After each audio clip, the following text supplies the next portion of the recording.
Avant d'ouvrir la page des sports de ce journal, on fait un petit crochet par l'île de Guernesey dans les Anglo-Normandes. Une invitation au voyage sur les traces de Victor Hugo. Oui, parce que c'est sur cette île qu'il a vécu un exil d'une quinzaine d'années. Et aujourd'hui, le public peut redécouvrir la bâtisse entièrement rénovée. Pour retaper la maison qui prenait l'eau de tous les côtés, l'homme d'affaires François Pinault a injecté 3 millions d'euros. Après 1 an et demi de travaux, on peut donc se replonger dans l'univers de l'écrivain. Reportage sur place de Diane Chenouda. C'est là, dans cette grande maison de pierre face à la mer, que Victor Hugo écrit La légende des siècles et termine Les Misérables.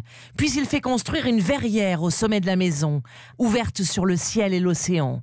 Là, il va notamment écrire Les Travailleurs de la mer. Marie Hugo est l'arrière-petite-fille de l'écrivain. Victor Hugo écrivait là, sur cette petite table, face à la mer. Et les jours de beau temps, il voyait la France.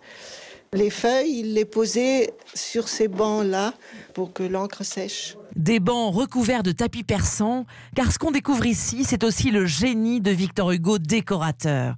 Chaque pièce est une création de l'artiste, comme en témoigne Gérard Audinet, le directeur de la maison de Victor Hugo à Guernesey.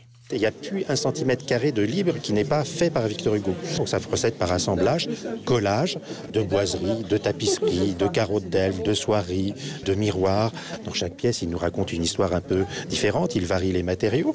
Et à chaque fois, donc, on est dans un univers complet recréé par Victor Hugo. Tout a été restauré à l'identique grâce aux photos anciennes et à la lecture des carnets et agendas de Victor Hugo.